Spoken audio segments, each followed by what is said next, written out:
right, it's official. We're in the October BP meeting. We've got some items added onto the agenda. If you have anything you want to talk about, add it onto the doc that's in the chat. I'll send it once again. So I'll let Kylan take it away and chat about the Telos mobile app. How's it going, guys? Kylan Hurt. I am the operator of the Telos Crew block production node. Yeah, this is something that I have, how would I say this? I've kind of brought up the idea to some other people in the community trying to get opinions, but I figured while I had a bunch of block production teams here, I would ask their opinions. So right now, most wallets that we have are either web-based wallets or are desktop-based wallets, right? So I guess my question was what your guys' opinions were on whether you think our community needs a native mobile wallet. Because aside from funding, we could have a discussion about funding some other time. But I'm curious if you guys think that's something we need or don't really need. Do you think that the experiences on desktop and on web are good enough? Just want some second opinions on this. Hi, Kylan.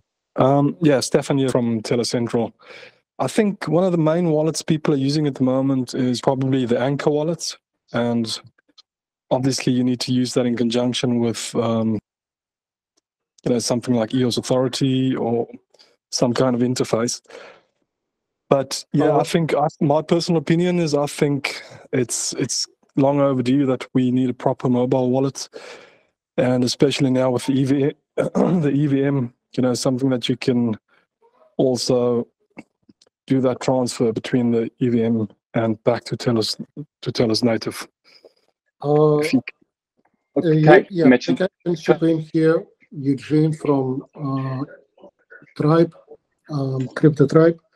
So we had a wallet for a while out. We haven't really spent much in terms of marketing, but we have Tribe wallet, which is available both on Play Store and App Store, which supports Telos, as well as number of other cryptocurrencies. EOS, we started initially, but it supports Telos. It supports voting and staking and unstaking. And we are releasing this week, we are releasing EVM integration and transfer from native Telos to EVM account. That's what I've been working on this month. I will have to update website with latest functionality, but it will be live by end of this week. So it's not like we don't have a mobile wallet. We have some options, and it's all work in progress. We plan to add staking, and I can share a link with the group. Okay, yeah, I mean, that's something I definitely look forward to. And with regards to what Stefan said, I guess when I talk about I'd say mobile wallet, but technically, since we already do have, how do I say this, signing apps like Anchor, the actual signing part of the app wouldn't even necessarily be needed. I guess something and I kind of like what you're saying, Eugene. I do think that there is a little bit of a gap, at least with regards to native mobile wallet experience, where we don't have much of an account management system, so to speak. So whether you're staking your Rex or whatnot, or if you are trying to manage your CPU and net and stuff like that, or even like you said, Eugene, if you're trying to swap between EVM and native, I think there's a lot of different areas there where it seems like users are having issues, and I think anything to make that process easier helps. I think Douglas has something to say. Yeah, I would say no one wallet is perfect. Like we support, I would say maybe 80% of functionalities that mostly used by regular users. But I personally use Anchor sometimes, when I have to go and sign some custom transactions, do certain actions that Tribe Wallet doesn't support. I do use Anchor, and Anchor is perfect for integrating with this web interface, something we are still lacking, in Tribe Wallet. Tribe Wallet is good for just managing your resources, sending transfers, and just like, day-to-day tasks. But Anchor is still, it's wallet I often use. So yeah. Hey, thanks, Kylan, for let me lower my hand when I figure out how to do that. My thought is that we're all talking about a mobile wallet, and we're all talking about, a different part of the elephant, as they say, in that old blind man metaphor. We're not talking about the same thing when we're talking about a mobile wallet. So the first thing we would need to do is define what is it that we would want, because yes, Telos exists on mobile wallets, and there's also the so-called wallet, although I don't know if I don't use I do use iOS. So in the mobile versions, it doesn't have the full wallet functionality. Anchor doesn't of the desktop version. So it's not what most people would consider a wallet. I think what we need, and I think what we need for a while, is something that is very easy for people to use, that doesn't require a lot of button pushes. So the same way, Kylan, the same way we're planning to, eventually have to bring the signing functions, the key holding functions into Decide Voter. I think this wallet would probably be something that held people's keys, because otherwise it's just too many. It's, as a user experience, just too many clicks to an outside source, right? People want to have a click and maybe a confirmation, and that's it. They don't want to have to go to a bunch of other places. So I think what we need is something that is Telos, is a mobile wallet that holds keys, so it reduces button clicks in the future, that is Telos branded, that has the function, all the Telos sort of functions, right? So it's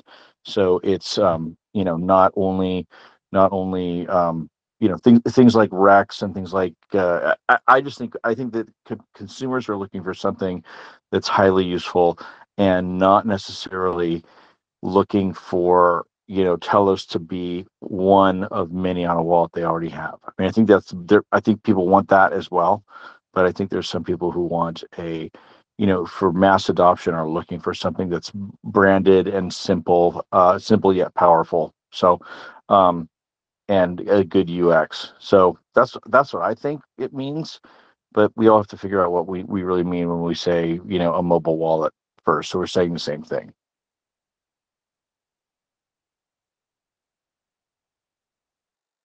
And I think there's also an opportunity to make non-custody solutions more user-friendly, or giving a hybrid option.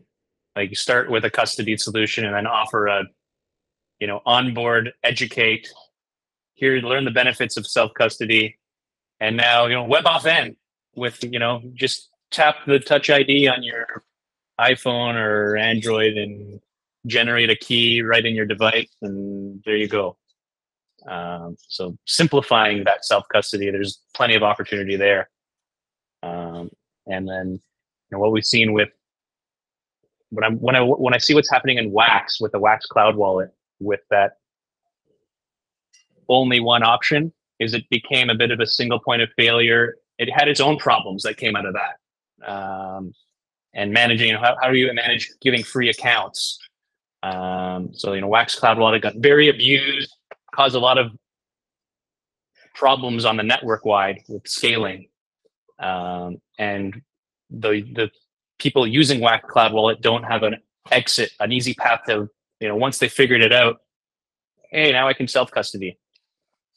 So that was something to consider, is how do we build that friendly custody solution but offer a path out. Right. And just for background, that's why we entered sort of the wallet game late here at Telos, because we didn't want to create a solution like that. We saw the problems coming, and the potential security, and just we didn't want to build that type of solution. But now I think we're talking about matching ease without waiving security, and a lot of the SDK things and whatnot coming out of Antelope are really going to help there.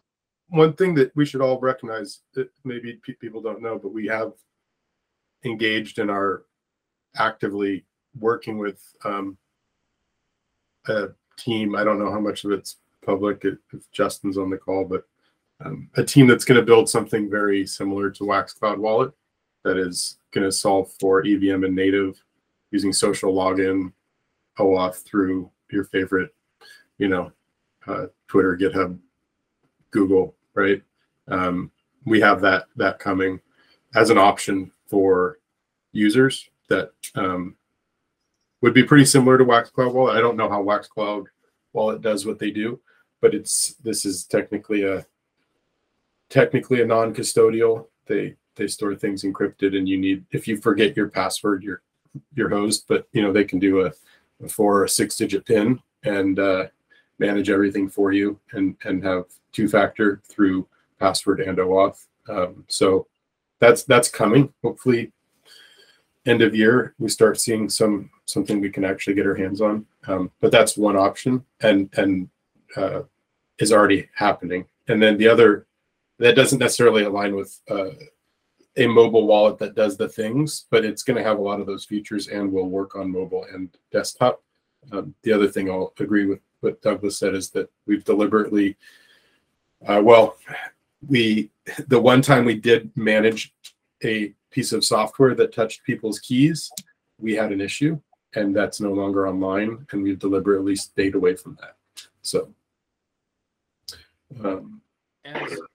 as a person who perhaps the only person here on this call old enough to remember when grandma went from writing checks at the grocery store to using credit cards, I remember that the 2 keys were convenience, ease of use, her understanding it, and also fraud protection, that if she dropped the card, someone couldn't max it out.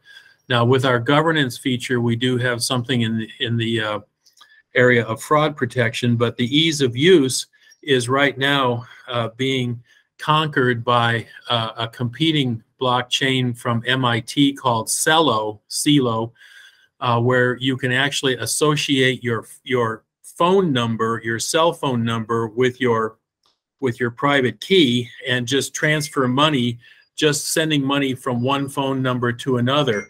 And that feature alone has made them a very successful wallet and blockchain, simply because it really goes a long way towards mastering the ease of use, and a lot of people are really impressed with that.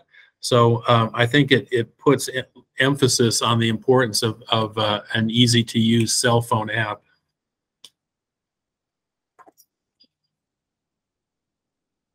Yep, I think also one thing we need to consider, always community ask about Trust Wallet. So maybe that would be a good option to add, for example, EVM token or something like that to Trust Wallet, because it's trusted both by so many people.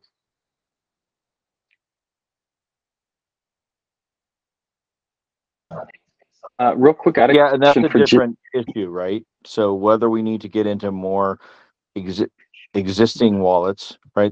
There's the sub issue. The one thing is how many wallets that already exist and have users that we'd like to expose to Telos can we get involved with, because that's a different use case than the single, or than the Telos based system, right? That's meant for attracting new users, right, and deeper into the ecosystem. So to me, they're 2 different product categories. Yeah. Real quick, I had a question for Jesse. When you talk about that team putting together the stuff that you're just talking about, are they just doing the infrastructure part of it, or is it something where I assume they're also going to implement what you're talking about with the key management. I assume they're going to release some sort of implementation on web, or is it like, you know, when they launch it? I guess my question is, what part of it will be launched? Like, will it be on mobile? Will it be a native mobile app, or is this something just where apps will be able to plug into that feature? It will be, well, it'll be implemented through UAL, so apps can integrate with it seamlessly like they do currently. It'll be behind whatever the new alternative to UAL is once the work from Greymass reaches a point of, you know, readiness, and then they will have a web-based front end that does generally, like Kirsten said, just signing features. But they will have, I believe they plan to have some small level of account management, token management, balances, things like that.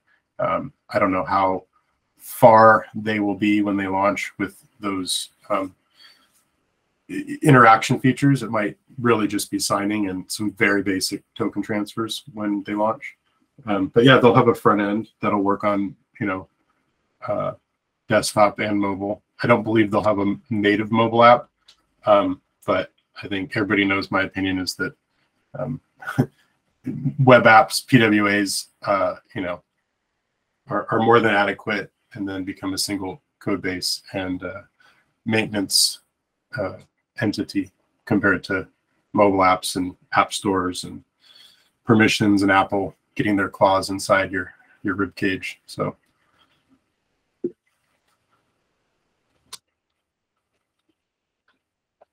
Yeah, well, Apple's a whole other issue, right? Especially this week when they came out with their new stuff, and I think at some point we really need to look into some kind of iOS side loading marketplace that's crypto friendly. Whether that means finding one, getting together with others, and building it maybe with an Antelope or something, or just doing it ourselves, because Apple's unworkable for crypto from now on. Well, what about next week or next month? Like. That you can't trust them, right? I mean, no, that's what I mean. I mean, you absolutely can't, and you never. It was been unworkable for a long time, but now it's, you know, and now it really is, and yeah, they're just going to get worse. It's a nightmare. The side loading marketplaces, it's called Google Chrome, and you load it from a web server, but that's just me being snarky. Yeah, but there are other side loading options, and just you are not a typical user, I think, and we need something that other people are. I'm not suggesting we do it ourselves. We need something. We need to find a solution that someone's built that's crypto friendly and not taking 30% of everybody's money, and not just like, you know, centralized awfulness. I mean, I can talk quickly. I'm sorry, Ross, I didn't see that. I've never used the little the raise hand thing. I'm just curious where everybody's headspace is in regards to having your keys in like a universal wallet, and then being able to use multiple other either apps or web front ends. You know, from my perspective, works great, right? But I think the challenge, why everybody seems to always go to the whole custody wallet thing, is because that's kind of puts it all together, and it's easy for your grandmother to then use it.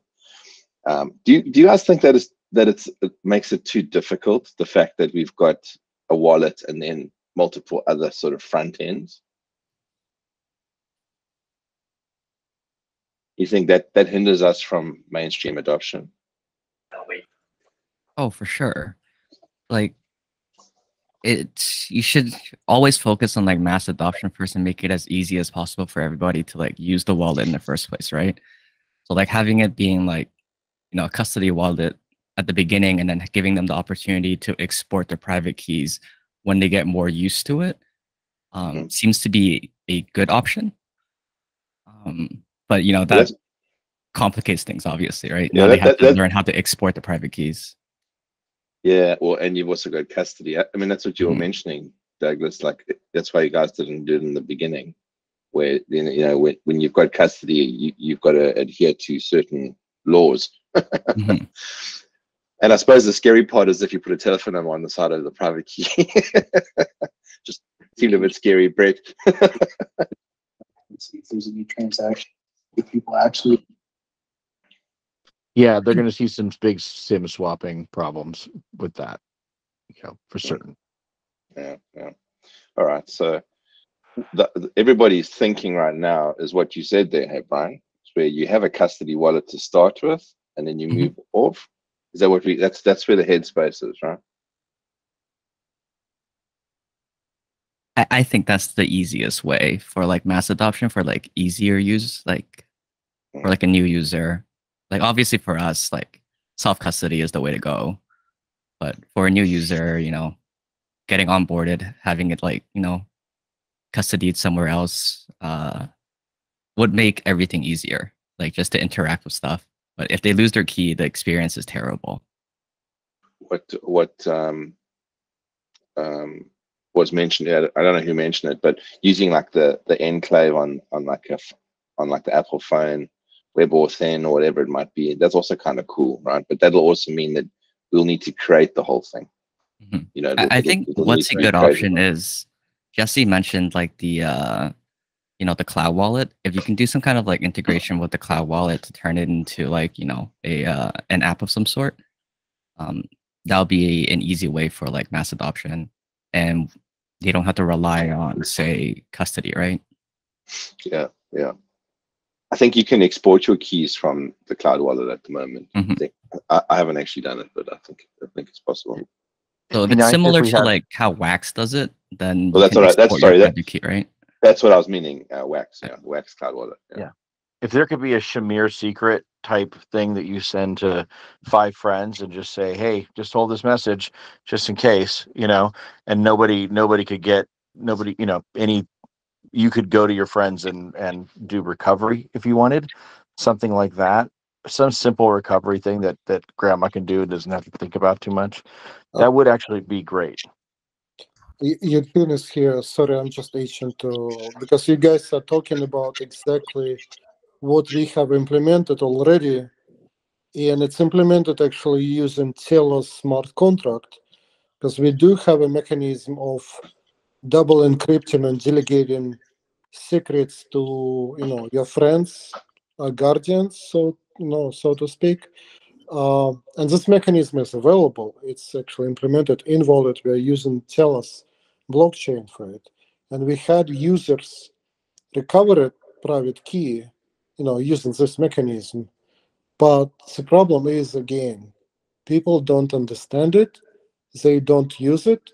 If it's an optional feature set, the way we did it, to make it optional, like people usually say don't. Very few users actually use it, right? And you can make it automatic, but then not everybody is okay with it, so to speak. So we kind of made it thing.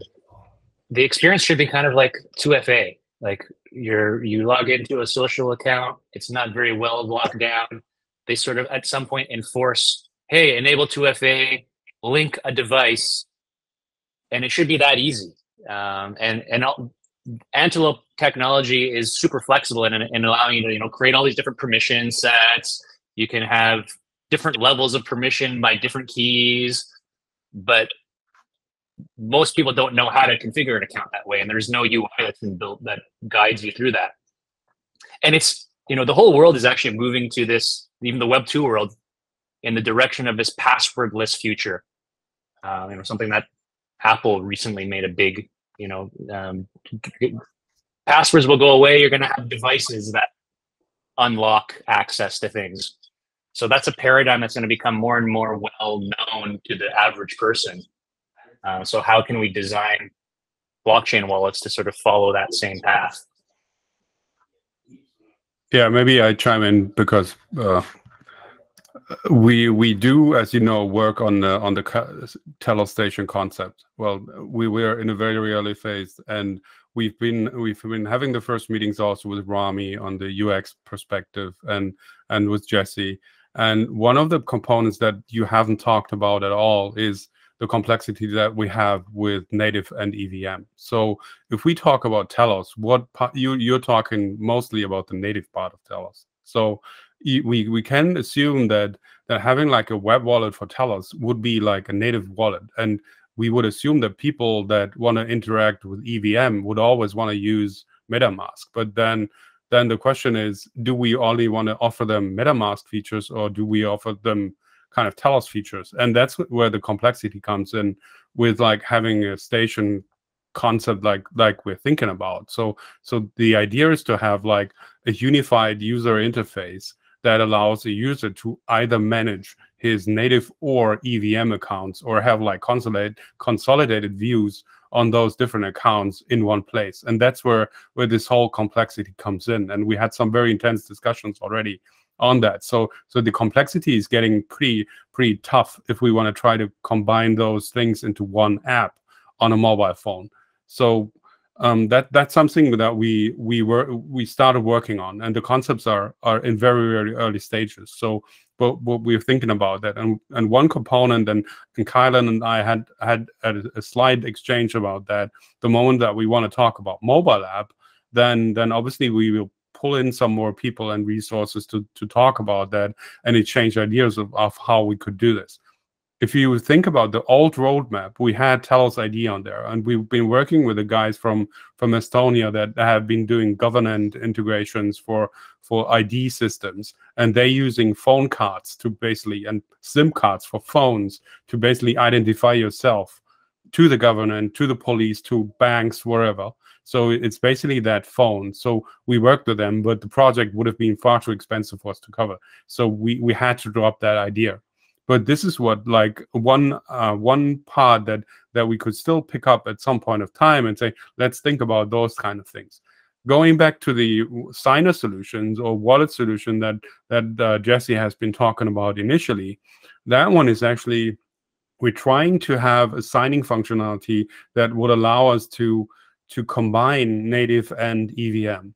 So this is also in the early stages. We're discussing this with them. So, but the idea is to have this one app that would also cover account creation. And you all know the problem with RAM and unsellable RAM is some parts that we need to kind of prioritize to be able to restrict people from outsmarting our account creation systems. And this is all going together, and we're discussing all those components and trying to push them together. But as you all know, it's not a simple project. But we started this, and we started to work on the concepts and the ideas of bringing this to life and making life easier for our users. Because currently, we all know it's not easy to decide and determine how to do things on native, on EVM, and between those. So that's my position on where we stand on some of the developments of TCD. Awesome. Well, I think we've said everything that needs to be said about that for now. Definitely an ongoing conversation that needs to be had. And Kylan, if you want to jump in and kind of wrap things up, or if we're good to jump on to the next thing. I think we're good to move on to the next thing. I think we all know who has opinions on it, so we can take the conversation, to the Telegram channels. Perfect. Okay. Next thing we have an update on the BP compliance officer.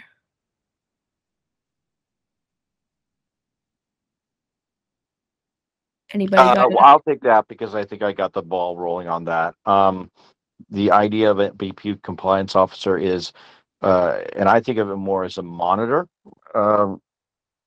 The difference being that the compliance officer, if such, would also be issuing MSIGs.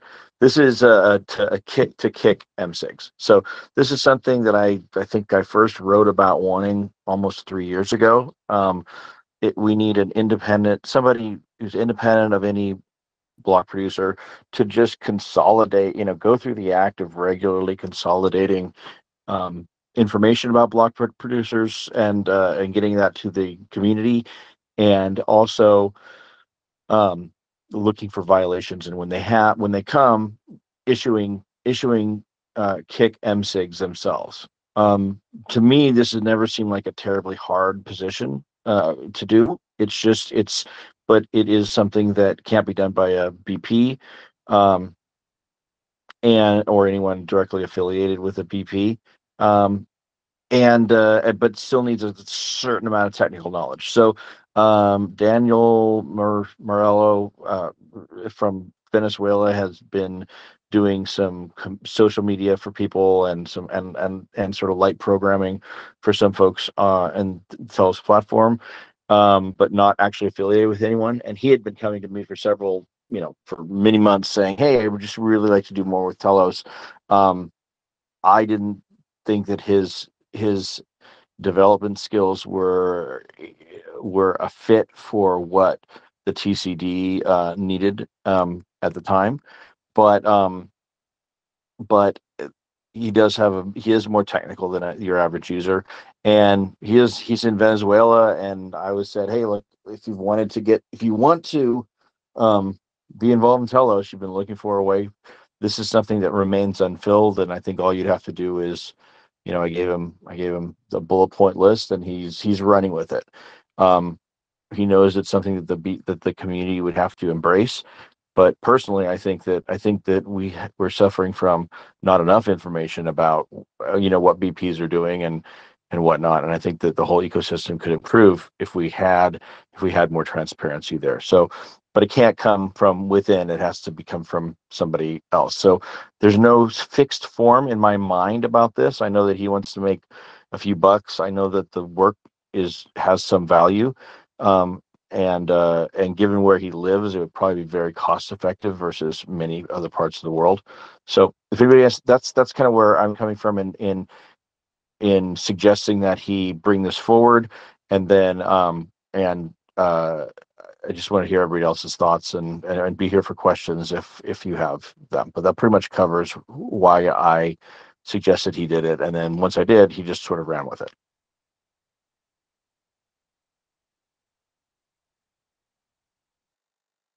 Sounds good to me. Yeah, I don't have much to add besides, I would be supportive of that. Yeah. I would just add, I've known Daniel for a couple of years, and he seems like a trustworthy guy to me. So he helps us with social media stuff. Yeah, he seems like a very good, genuine guy. Also, this is not a position of trust, to be honest, right? If he stops doing it, we need to figure out some way that if he stops doing it, he's not going to get paid. But that's not been my experience with him at all. He's eager for work.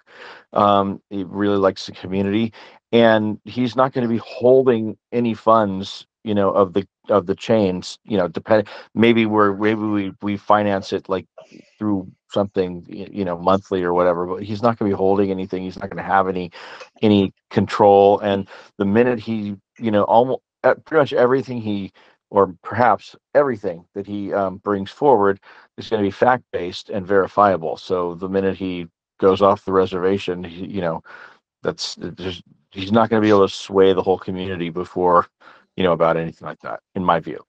Well, I would kind of disagree. He's not being trusted with any funds, but the only way he's going to be successful and have an impact against the problem that it seems we're trying to solve here is if we establish him as a trustable influence within our community, right? We need people to know that he is there providing this information, and establish that the community can trust him.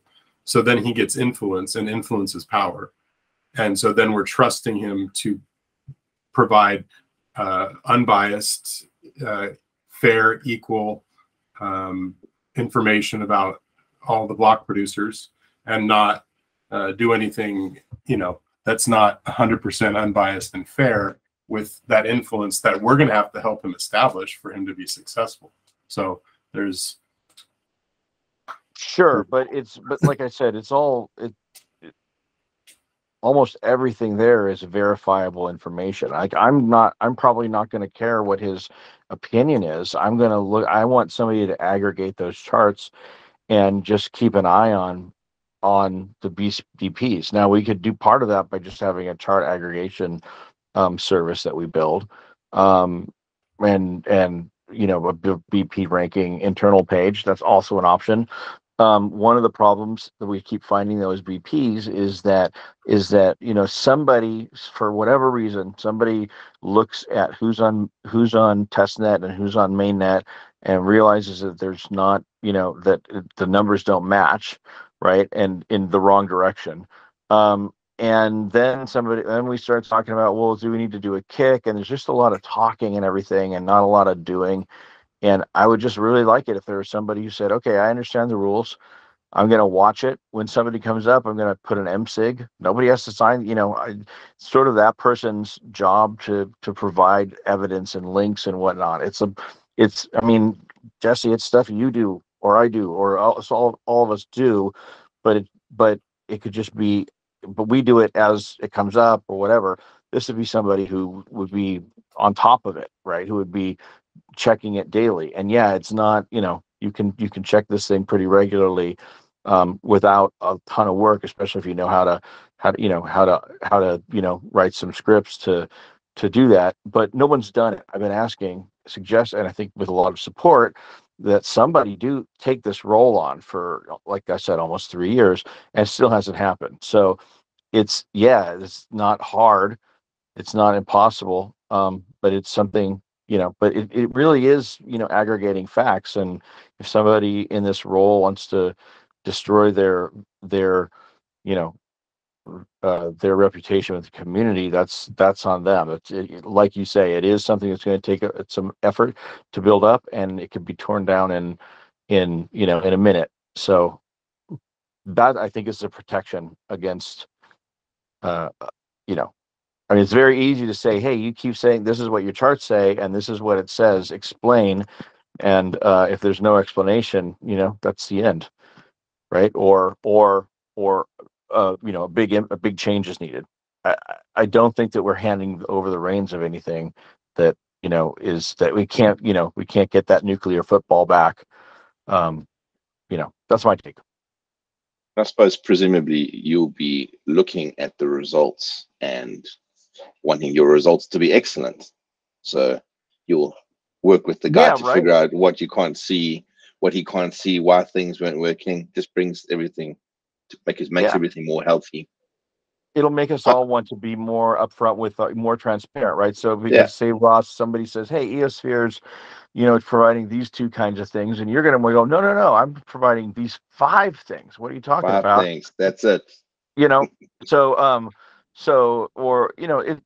are all going to, I mean, that's a part of it, right? Part of the job is he's going to be hearing from all of us when we think it's wrong.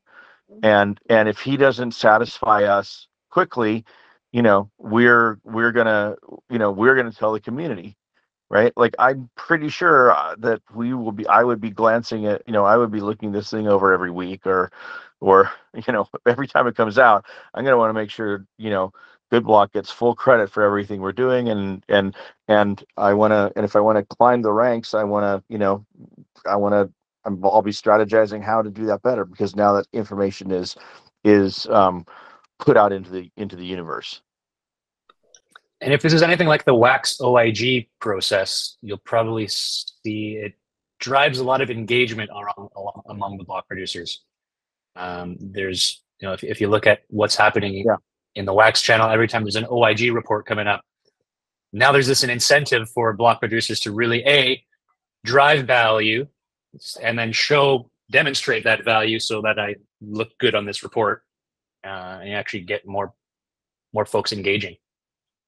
Yeah, I published a request for proposal for this from the community like 3 years ago, and then when Wax came out with the OIG, I thought, oh, that's great, that's exactly what I wanted, and I can't wait till we have that. And then it's 3 years later, and we still don't. So I'm curious, like the OIG, it's required. I mean, they obviously have teeth to be able to enforce and define boundaries, thresholds, stuff like that. Are you thinking it's a monthly, quarterly required type of thing, or is it No. This is just somebody who this is basically a data reporting and bureaucratic role that is not official. Like you could have people do it. You could, I think it's taken 3 years to get even one person serious about doing it. So I'm not worried about there being too much competition. Well, all the people that are great for doing it are excluded. So exactly, that's a big part of why, right? I mean, Kirsten could do it, but Kirsten's too busy, right? But yeah, there's not a lot of people like this has been the problem. So I just want it to exist. I don't think it has to be an official role at all. Certainly nothing like with the OIG on wax. I just think we need somebody doing this job and somebody, and we don't want to overpay for it. So I don't disagree with you. I mean, for the sake of the argument, I mean, but it's almost like you and Jesse are describing, to me, almost two different roles. One of them is a data aggregator, just to try to get as much information and try to put people on blast, put MSIGs up, track how many times these people just keep letting themselves get kicked and bring it to light for everybody. Versus Jesse's, which was talking more about the trust with the community and all of that, is more what the OIG on paper was, is to gather the information and present it to the community so the community is aware and obviously trust that that information being provided is not skewed or whatever. Both of which, I mean, are good points. I more, at least your version of it, but if it's the other version of it, Jesse's more advanced version of it, that is a much more trusted, appointed role. It almost becomes the voice of the chain, putting BPs on blast or on pedestals. So I was just, to me, it sounds like we're describing two different roles. One is a data aggregator. Right. So we should figure these things out. The data that we need all exists. It's just on different places. Yeah. The data aggregator function could be, if we wanted to put the time in, could be replaced with a with a web page. No, I mean, you really, I'll be honest with you, learning from the OIG and going round and round for years about this. No, you'll never automate it. Anything you can automate, you're just going to get skewed. And if it's not skewed, it's accused of being skewed. So you do need some subjective. You can't even use user counts. I mean, okay, 50% of the users use it. Well, that's 50 people. I mean, so there is a definite, if you really want to do justice to that, all the ranges of it, you got infrastructure, you've got dApps, you've got marketing, social media, meme makers. I don't know if we have many of those here, but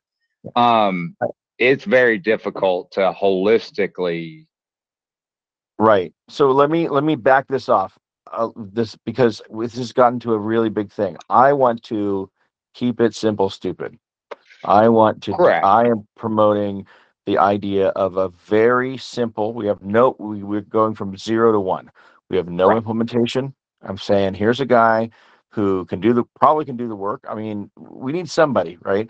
We need somebody to do it. He can do it cheaply. There's always going to be a mismatch between the amount of work that people perceive as being done versus how much it's worth. And one of the ways to address that is just do it in a really, really super inexpensive, domicile country, so that it gets the best of both, right? And so he's like diving in. I'm saying, hey, to start with, just pull together those stats on people and pull together the and check for who's not been on testnet for 7 days. If you want to, in time, if you want to go forward and say, hey, who actually votes on MSIGs and who never does and things like that, those are other pieces of information. Who's running what infrastructure, those are the pieces of information you could add. And he's like, oh, I'm going to do all that in the first one. I'm like, okay, but I don't. This will never be official. There can be several people doing it, and if we decide that and if there's depending on how they are paid, if people are paid via Telos Works, like quarterly grants or whatever, then or monthly to start, then that's fine. There could be as many people as the community decides to pay, and the community will decide the importance of it based on, we'll vote on it, right? So we don't need to send, we don't need, our way of doing things is different than Wax's way of doing things, where there's an inherent centralization there, and we're more inherently decentralized. And so we're looking for somebody to come in, offer solutions, basically have the markets work, but the markets, it's too small and it's inefficient to date. So I was trying to. I look at that role as like the canary. I mean, is that they may. Yeah. Not the greatest role to be in, but if you do manage your shit, you won't be on the target list. But yeah, just to keep a spreadsheet of, because I can tell you this, it's the same BPs that are constantly getting dropped out, and then we spend a week arguing over doing an MSIG for the same BP again. So I mean, even just having the ability to kind of track it and go a little deeper, dig into MSIGs, go look at different APIs, with some subjective, obviously, if your cores headers aren't working, maybe you're not as bad as it might think you are. But yeah, again, let's keep it simple. I see there's other people with questions and comments, but I just think we should start simple and then see if it even needs to grow from there, or see if it's efficient, things like that. Yeah, let's not overthink it. I think we've spoken about it enough this evening. Yeah, morning. But there were there might just still be some hands up. So I checked there weren't any. Anyone got anything to add, or Michael's got a hand up. Like I did it just because of Ross. It sounds like the sort of project that would be funded very well by Telos Works. Yeah, that was always an option. Yeah, it just seems like there's a lot more upside than downsides to having like a BP compliance monitor. And for like, $600-700 that Douglas was bouncing around for a month or, months of work, I think it's worth it to give it a try. And if it doesn't work out, or like the monitoring doesn't look good, we can always switch it out to somebody else in the future. Doesn't seem to be a lot of risk right now. So is the question really who's paying for it? Telos Works. Yeah, and that's not really for us to determine. I mean, that's community, for the right? Yeah. Community to determine. I'd pay for it, but it'd probably be seen as a bribe. Yeah, right. That's the problem. Slight conflict of interest, which I'm okay with, for the record, but okay. Yep, that's the chicken we're trying to get an egg, to lay. All right, we've got about 10 minutes left. Ross, you want to take it away on the Leap upgrade update? Let me give you guys the lowdown. Thank you, everybody who's upgraded their testnet nodes and their mainnet nodes in preparation for the main upgrade. Jesse, chime in when you want to. On testnet, we have done the feature update, and we're still waiting to do the contract upgrade, which will require an MSIG. And on mainnet, we haven't done the feature update yet, because Jesse raised today some concern that it may break some people's Hyperions. And obviously on the mainnet, there are a few Hyperions that are actually used by quite a few different apps, and we need to make sure that they are all schmick. So a few BPs are building new Hyperions over the next few days to ensure that we are ready with the latest Hyperion connected to the relevant ship node version, so we know that they're all going to be working fine. At this point, we haven't actually set a date. There was some discussion in the channel about doing it on Friday, and then there was some discussion about maybe doing it on the 1st. And then I just said we keep bringing it forward and then ending up pushing it out, because it has taken us some time. And let's be honest, there's no like massive rush. If we had to if we have to break it, it would be a problem. So we don't want to break anything. We'd rather make sure that we're all good. On the other side of things, Sukesh has actually reached out to all the exchanges and advised that he believes that they're all good. There is a tracking sheet, and I know everybody hasn't updated the tracking sheet, but from what I can see, we have enough BPs on testnet and mainnet, and Upbit, it appears, is good according to Sukesh, which is the sorry, KuCoin is good, which is the big one, right? So unless Sukesh says that the contacts that he's had at the exchanges aren't ready, other than the Hyperion that we'll be doing over the next few days, I believe we will all be set to go for the actual feature upgrade, followed by contracts a little bit after. Jesse, anything you want to add? Yeah. Sukesh is not here, but every channel I'm in, and I think I'm in most of the channels that he's talking to them in, they're all, I mean, Gate, KuCoin have confirmed, Probit, I believe as well, although they're less significant. They did at least respond. So I think generally the exchanges are covered. And Sukesh, I think, said that in the channel, right? Oh, he did, yeah. So at that point, yeah, while we are not ready with the contracts and we have not tested them on testnet yet, we're working on that. That's going to happen after the activation. At this point, testnet is activated with the same contracts that we have on mainnet and without issue thus far, knock on wood. I don't think we're going to hit anything.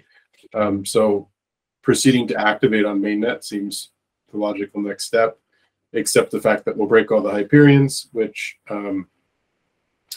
is what we discussed yesterday, like you said, Ross. So Michael and I are racing to win. I don't know how far you are, Michael. 13 million. I've killed Rediz a couple of times. I've also killed another I9, but yeah, I mean, it's going to take a couple of days, but if I can get a second or third index, I think I can. I heard 2 days, Michael. Hey, that was, I heard Friday and I was like, all right, I'll take it as a challenge, hold my beer, but man, I've been burning some shit. I'm at 12 and I'm a bit rusty, so I admittedly probably have it not as optimized as you do. Oh, I just went to sleep. You got to stay up. I stayed up long enough to get through the ABI scan. I didn't. I just let it go. Oh, yeah. So I'm indexing. I mean, the estimates worst case, I mean, I'm definitely can shotgun a current range, bring it online to fulfill the load balancing, and then continue to backfill. So that's always the plan B, is at least a couple of us have infrastructure. We're racing to try to get there. And I mean, plan B is fire up the live reader, and it's actually not as bad to do it this way as it used to be. So it'll go back and fill in some of that old data if you want, you know. So yeah. The question is, I mean, I told marketing to bump it a week, and that doesn't mean that they've queued anything up for next week, but I said don't try to do anything this week. I wouldn't be upset if you said 2 weeks, because again, why are we so adamant about as quickly as possible? I get we want to get it done, but well, the thing is, if it takes 2 days like you promised, then you know, no. we'll be waiting for. If it takes 2 days, like everybody said, is impossible. I mean, how does that keep getting lost? Days, then we're going to be waiting. My passive aggressive humor is getting taken as fact, you know. Yeah, let's remember that to me, we've asked people to be experts in this and to lead it, and even as much as I would love to get this thing done sooner, like I would always say, hey, we put people in charge of this. They've done it on another chain. We'd be foolish to ignore their advice on what we've asked them to advise us on. Yeah, we can. We do have the MSIG contract updated and the time contract deployed. We can queue up an MSIG that has a timestamp on it now, and so I see no reason why we shouldn't wait until we know we're ready, and then pick a date, put it in the MSIG, and then we can give that date to marketing and to the public. So right now, the actual yardstick for that is let's get these Hyperions up. So at least we've got a target. Get the Hyperions up, and then we can prepare to actually do the feature update. You know, rather than us just not saying anything and everyone's wondering why there's no movement and who's doing what and whatever. We will talk. There's one other factor about the Hyperion re-indexing. We can kick off the re-indexing and have live reader running so that the current blocks are all getting sort of into the history straight away, but it's just historical stuff that takes time to catch up. So you know exactly what will happen when you do that, right? You're going to break it while you're ingesting, and then you're going to have to stop the service. And then when you start the service back up again, you're going to end up with a big hole of blocks that you're going to have to go back and find out where you need to plug the hole. If you know what you're doing with Hyperion, yes. And that's what I was saying, is that's plan B, is to hot rod it. But yeah, it's much easier to just grind it all the way through. But yeah, most people, unless you have broken it for years, like Kangaroo Man and I, and yourself, I mean, you're very intimate with it as well. But you know, I mean,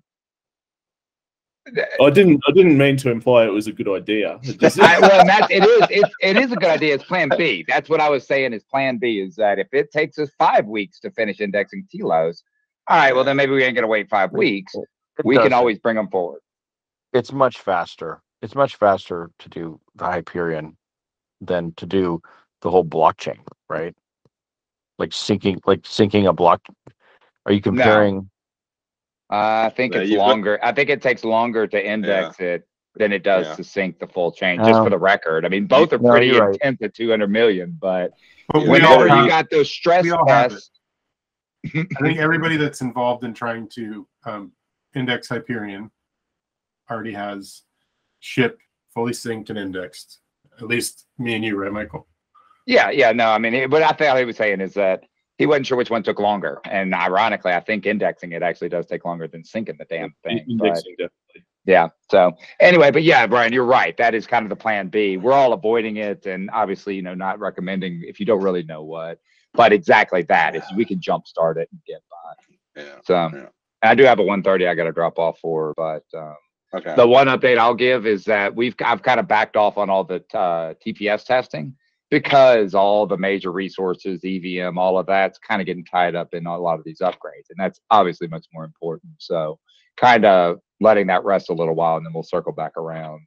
But well, stats will change once we've done the upgrade as well. Right. So As when we want to do the latest contracts and the EVM latest versions. So like I said, as we kind of got into it all, and now we're so heavy into it and, you know, new versions, we'll circle back around after Ross declares a success on the mainnet, and then smash it till it burns. Guys, sorry, quick question about the Hyperion. We haven't set it up before. We did try to look into setting it up, and we found like a generic tutorial on the Hyperion website, and one that is built for Wax. Is the process going to be somewhat similar? Are the requirements similar? Like there's 20 or 30 terabyte hard disk requirements. Is it that large, and like 60 gigs of RAM? It's not as large hardware. It's the same exact process, indexing, ship nodes, settings, all of that.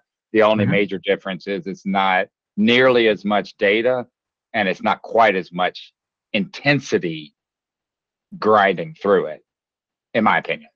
But the guide for setting it up, if you're talking about my one on Wax, there's a 5-article guide that goes from explaining Hyperion through to actually creating an Elasticsearch cluster. That's a good guide. If you can just actually throw it, send it our way, that'll be great, just to have a look at it. If you have that available. And not necessarily now, you can just send it on the Telegram. That's completely fine. Right, well, it is Wax, but obviously it doesn't really matter. It's the same. Yeah. All right, people are dropping off. I think we hit everything we need to hit. Next meeting will be November 30th. Yeah, everyone have a great rest of your day, evening, whatever time it is, wherever you are.